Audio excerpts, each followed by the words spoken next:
क्या जीवन ऐसा भी हो सकता है जहाँ ना किसी लाभ की उत्सुकता हो और ना किसी हानि का दुख? हम में से अधिकांश लोग हर दिन परिस्थितियों के अनुसार बदलते रहते हैं। कुछ अच्छा हुआ तो मन प्रसन्न, कुछ खो गया तो बेचैनी। लेकिन अष्टावक्र एक ऐसे धीर पुरुष की बात कर रहे हैं यहाँ, जिसका मन अमृत की तरह शांत और शीतल है। वो न संसार से भागता है और न ही उससे बंधता है। आज के इन श्लोकों में हम समझेंगे कि संसार में रहते हुए भी भीतर से मुक्त और शांत कैसे रहा जा सकता है। आइए धीरे धीरे उतरते हैं इन शब्दों की गहराई में। नैव प्रार्थयते लाभं न लाभेनानु शोचित धीरस्य शीतलं चित्तममृते नैव पूरितं। चित्त अमृत से है पूरित, योगी का शीतल तथा लाभ हानि से परे नहीं प्रार्थना करता यथा।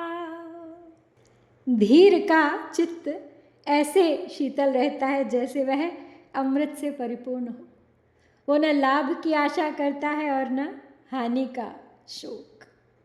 He neither longs for possessions nor grieves at their absence. The calm mind of the sage is full of the nectar of immortality. Ashtavakra ji यहाँ धीर पुरुष के मन की अवस्था का वर्णन कर रहे हैं। वो कहते हैं कि ज्ञानी व्यक्ति न किसी लाभ की कामना करता है, न किसी हानि पर शोक करता है। उसका मन इतना शांत होता है, मानो अमृत से लबालब भरा हुआ हो।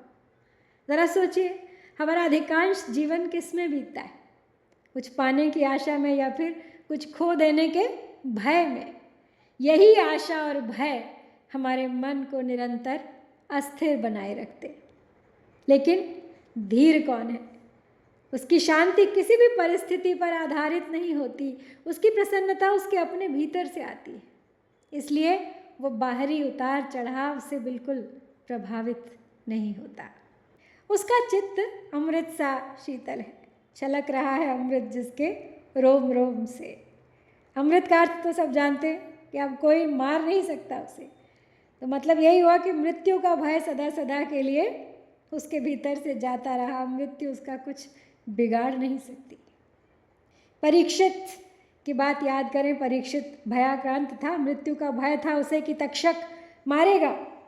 फिर उसने भागवत सुनी, तक्षक को सामने देखकर मुस्कुराए, उसका स्वागत किया, तक्षक के सामने अपने पैर कर दिए।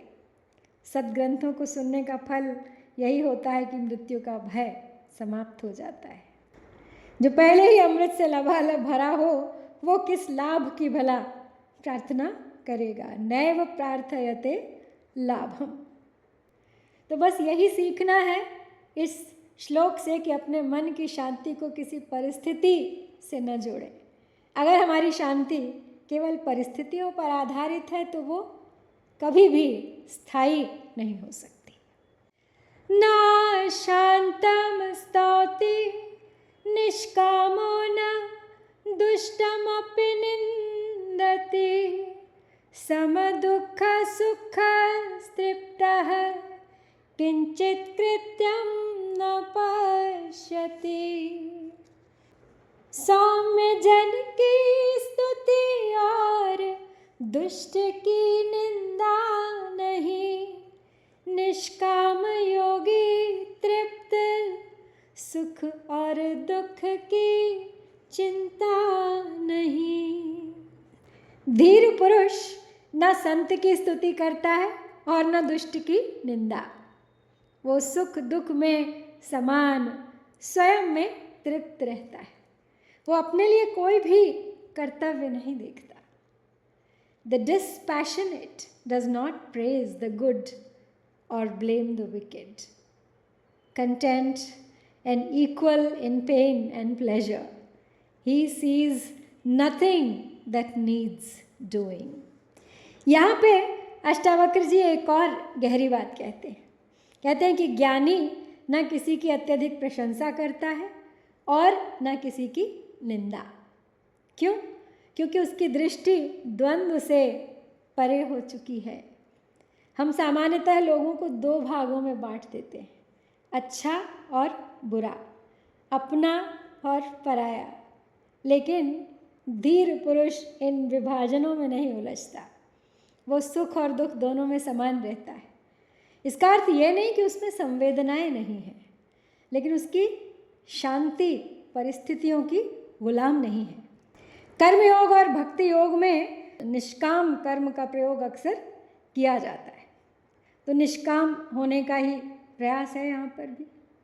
और निष्काम भाव केवल कर्म से ही नहीं जुड़ा, स्तुति और निंदा से भी जुड़ा है। निष्काम किसी की स्तुति नहीं करता, किसी की निंदा भी नहीं करता। अब हमें जो अच्छा लगता है हम वैसा ही बनना चाहते हैं, हम उसी की फिर स्तुति करते हैं। तो स्तुति में श्रद्धा का भाव होता है, जिसके लिए हमारी श्रद्धा होती है, चाहे अनचाहे हम वैसा ही बनना चाहते हैं, बनने भी लगते हैं। तो ये किसी भी तरह से निष्काम नहीं हुआ। स्तुति के भीतर भी कोई ना कोई कामना छिपी है। चलिए, ये तो समझ में आया कि स्तुति करना क्यों ठीक नहीं। लेकिन ना दुष्टमपि निंदति, वो दुष्ट की भी निंदा नहीं करता, ये बात समझ में नहीं आती। तो यहाँ पे एक दृष्टांत है कि स्वामी रामतीर्थ जब पढ़ रहे थे तो जहाँ रहते थे वहाँ रहने वालों ने एक मुहिम चलाई। वे उस मोहल्ले में रहने वालों से एक कागज़ पर साइन करवा रहे थे। वो अपने मोहल्ले में रहने वाली एक महिला को मोहल्ले से निकालना चाहते थे। उनका आरोप था कि उस महिला का चरित्र ठीक नहीं है। वे गोस्वामी तीर्थराम के पास गए, उन्होंने कागज़ पर साइन करने की बात की। तो जवाब में गोस्वामी ने आश्चर्यचकित होकर कहा, राम को तो पता नहीं इस मोहल्ले में कोई महिला चरित्रहीन भी है, उसे तो सभी स्त्रियों में माँ, बहन और बेटी का ही रूप दिखता है। तो गोस्वामी तीर्थराम ने उस कागज़ पे हस्ताक्षर नहीं किए। तो महर्षि कहते हैं कि निष्काम जो है वो दुष्ट की भी निंदा नहीं करता, वो प्रकृति के सतत प्रवाह को देखता है।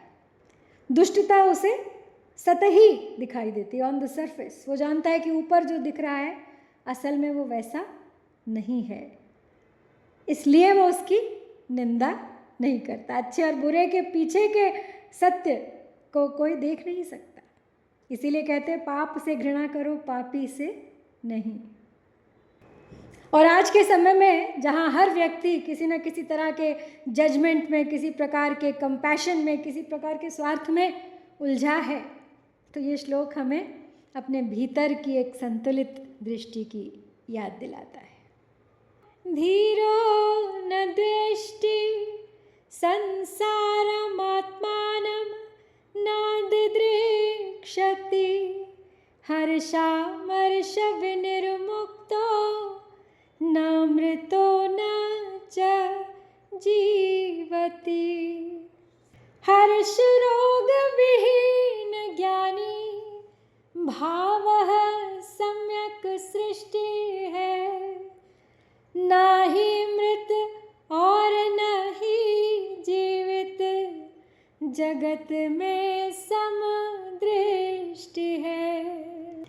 धीर पुरुष न संसार से द्वेष करता है और न आत्मदर्शन की इच्छा करता है। वो हर्ष और शोक से रहित है। लौकिक दृष्टि से वह न तो मृत है और न जीवित। The wise man does not dislike samsara or seek to know himself. Free from pleasure and impatience, he is not dead and he is not alive. बहुत से लोग आध्यात्मिकता को संसार से भागना समझ लेते हैं, लेकिन अष्टावक्र जी कहते हैं कि ज्ञानी न संसार से द्वेष करता है और न ही आत्मा को देखने की कोई बेचैन इच्छा रखता है, क्योंकि जो वास्तव में जान चुका है उसे कुछ पाने की आवश्यकता ही नहीं रह जाती। वो ना अत्यधिक हर्ष में बहता है, ना दुख में टूटता है। इसीलिए अष्टावक्र कहते हैं कि वो ना तो जीवित लगता है और ना ही मृत, अर्थात वो केवल प्रतिक्रियाओं से चलने वाला व्यक्ति नहीं रह जाता, वो साक्षी बन जाता है। आज जब हम हर बात पर इमोशनली रिएक्ट करते हैं तो ये श्लोक हमें रिएक्शन से अवेयरनेस की ओर ले जाता है। अब इस बात को फिर से हम एक बार उसी उदाहरण से समझते हैं, सर्प का और रस्सी वाला। वेदांत के ग्रंथों में अक्सर दिया जाता है, रस्सी में सर्प की भ्रांति हुई, सर्प दिखा, डर कर भागे। सर्प को देखकर जो भय होता, भय के परिणाम स्वरूप जो प्रतिक्रिया होती वो हुई, सर्प से डरे। यह निश्चय होने के बाद कि सर्प नहीं रस्सी है तो भय सहज रूप से समाप्त हो गया। तो जब तक सांप था तब तक भय था, जान लेने के बाद कि सच क्या है सब भय जाता रहा। इसी तरह द्वेष की बात संसार की स्वीकृति तक है। जब हमने उसे नकार दिया तो द्वेष तो अपने आप ही समाप्त हो गया। नकारने के दो रूप हैं, एक अधिष्ठान रूप, उसे देख रहा है तत्वज्ञानी, जबकि दूसरे में वो है ही नहीं, ना अधिष्ठान ना अधिष्ठेय, न मैं रहा न मेरा। तो जब आत्मा मैं ही है तो उसे देखेगा कौन? मैं देखेगा मैं को। इसीलिए महर्षि कहते हैं आत्मानम न देहक्षति, वह आत्मा को देखने की इच्छा नहीं रखता। अब आत्मा उसके लिए भिन्न है ही नहीं। निस्नेह पुत्र दारादौ निष्कामो विषयेषु च निश्चिन्तः स्वशरीरे अपि निराशः शोभते बुधः। पुत्र स्त्री से विरत स्वदेह की चिंता नहीं, मुक्त आशाओं से ज्ञानी शोभता है हर कहीं। जो धीर पुरुष पुत्र स्त्री आदि के प्रति आसक्ति से रहित होता है, विषय की उपलब्धि में उसकी प्रवृत्ति नहीं होती, अपने शरीर के लिए भी निश्चिंत रहता है, सभी आशाओं से रहित होता है, वह सुशोभित होता है। The wise man stands out by being free from anticipation, without attachment to such things as children or wives, free from desire for the senses, and not even concerned about his own body. यहाँ निस्नेह का अर्थ प्रेमहीन होना नहीं है। अष्टावक्र जी आसक्ति की बात कर रहे हैं। ज्ञानी प्रेम करता है लेकिन पकड़ कर नहीं, वो संबंधों में रहता है लेकिन अपनी पहचान उनमें खोता नहीं। आज अधिकांश दुख प्रेम से नहीं आसक्ति से पैदा होते। मेरे बिना क्या होगा, यह व्यक्ति हमेशा मेरे साथ रहे, मेरा परिवार, मेरा शरीर, इन्हीं धारणाओं से भय और चिंता जन्म लेते हैं। लेकिन धीर पुरुष जीवन को सहजता से स्वीकार करता है। वो अपने शरीर तक को लेकर अत्यधिक भयभीत नहीं रहता। वाल्मीकि की करुणा, उनका स्नेह इसका उदाहरण है। जब तक तत्व की अनुभूति नहीं हुई थी, उनका स्नेह, उनकी करुणा अपने परिवारजनों के लिए थी। दूसरों के लिए वो क्रूर थे, निर्दयी थे, एक लुटेरे थे। लेकिन बाद में उनकी सहज करुणा मानव मात्र के लिए नहीं, पशु पक्षियों के लिए भी प्रवाहित होने लगी थी। स्नेह न होने का अर्थ है कि स्नेह कंडीशन्ड नहीं रह गया अभी। आश्चर्य की बात तो यह है कि जो उनकी करुणा को नहीं समझता, उसके प्रति भी उनका स्नेह रहता है। कहानियों में आपने पढ़ा होगा कि भगवान ने उन्हें भी अपना धाम दिया जिन्होंने उसे शत्रु माना। बुद्ध से जुड़ी हुई एक बहुत प्रसिद्ध कथा है अंगुलीमाल की। उनकी करुणा अंगुलीमाल के लिए भी प्रवाहित हुई थी, जो कि एक डाकू था। अब मान लीजिए आप सफ़र में, आपको सीट मिली है, जिस डब्बे में आपकी सीट है उसकी देखभाल, साफ सफाई करना एक बात है, और उसे चिपक कर बैठ जाना अलग बात है। जब आपकी मंजिल आ गई तो आप सहज रूप से अपनी सीट को, अपने अड़ोसी पड़ोसियों को, अपने डिब्बे को, अपनी ट्रेन को छोड़ देते हैं। शरीर के साथ भी तत्व ज्ञान का कुछ ऐसा ही संबंध होता है। तो ध्यान रखिए, जो शरीर के प्रति उपेक्षा बरत रहा हो, शरीर को तरह तरह से कष्ट दे रहा हो, ज़रूरी नहीं कि वो तत्वज्ञानी है। निश्चिंतः स्वशरीरे अपि निराशः शोभते बुधः। शरीर के प्रति कैसी चिंता। सामान्य जीव शरीर से अलग अपने अस्तित्व को स्वीकारने के लिए तैयार नहीं है। शरीर के प्रति वो चिंतित है, क्योंकि वो मानता है कि जब तक शरीर है तब तक वो है। उसे सजाते संवारते समय सोचता है, सज संवर रहा है। उसकी बुद्धि भी उसे शरीर के प्रति चिंतित करती है। लेकिन जब वास्तविक बोध हो जाता है तब वो जानता है कि उसका वास्तविक अस्तित्व ये शरीर नहीं। तो ये श्लोक डिटैच्ड कोल्डनेस की बात नहीं करता, ये फ्री लव की, उन्मुक्त प्रेम की बात करता है। तुष्टिः सर्वत्र धीरस्य यथा पतिता वर्तिनः स्वच्छन्दं चरतो देशान्यत्रास्तमितशयिनः। स्वच्छंद बहुदेशों में विचरण, जो मिला पर्याप्त हो, सर्वदा ही मुदित मन सोए जहाँ सूर्यास्त हो। जहाँ सूर्यास्त हुआ वहाँ सो लिया, जहाँ इच्छा हुई वहाँ रह लिया, जो सामने आया उसी के अनुसार व्यवहार कर लिया। इस प्रकार धीर सर्वत्र संतुष्ट रहता है। Peace is everywhere for the wise man who lives on whatever happens to come to him, going to wherever he feels like, and sleeping wherever the sun happens to set. Ashtavakra ji यहाँ पे धीर पुरुष की सहजता का एक अद्भुत चित्र खींचते हैं। जहाँ सूर्य अस्त हुआ वहीं विश्राम, जो मिला उसी में संतोष। ये आलस्य नहीं है, ये जीवन के प्रति गहरा विश्वास है। हमारा मन हमेशा आइडियल कंडीशंस चाहता है, परफेक्ट घर, परफेक्ट लोग, परफेक्ट टाइम। लेकिन धीर पुरुष जीवन से संघर्ष नहीं करता, वो परिस्थिति के साथ सहज बहता है और इसलिए उसकी शांति हर जगह बनी रहती है। आज की भाग दौड़ भरी दुनिया में ये श्लोक हमें याद दिलाता है कि संतोष परिस्थितियों से नहीं, दृष्टि से आता है, दृष्टिकोण से आता है। महर्षि ने यहाँ त्याग, वैराग्य और संन्यास की व्याख्या भीतर घटने वाली क्रांति से की है। किसी घर के परित्याग, घर छोड़ने से नहीं किए, क्योंकि बदलाव बाहर से नहीं भीतर से आता है। बाहर कुछ नहीं बदलता, वो चाहे घर में रहे या जंगल में। यदि उसे अपना छंद मिल गया है तो वो उसकी धुन में बिना किसी की परवाह किए भीतर की प्रत्येक स्थिति से गुजरता है। सभी रास्ते उसके अपने होते हैं, सभी देश उसके अपने देश होते हैं।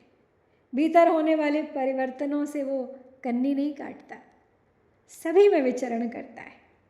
सूर्यास्त की व्याख्या उन्होंने कर्म के विलय से की है।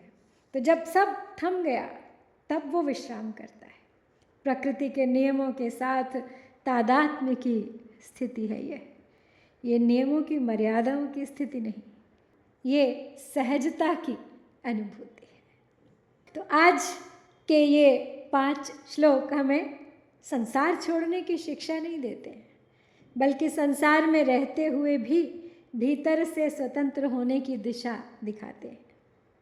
जब मन लाभ, हानि, प्रशंसा, निंदा, हर्ष, विषाद से ऊपर उठने लगता है, तब धीरे धीरे भीतर एक गहरी शांति जन्म लेती है। वही शांति जो किसी परिस्थिति पर निर्भर नहीं होती, और शायद यही सच्ची मुक्ति है। आज इसी विचार के साथ समाप्त करती हूँ। आप भी सोचिए कि क्या इस संसार में रहते हुए भीतर से शांत रहा जा सकता है? आंतरिक शांति कैसे मिलेगी? संसार में रहते हुए भी जीवन मुक्त कैसे बनेंगे? कैसे आएगा संतोष? कैसे आएगी सहजता। ओम शांति शांति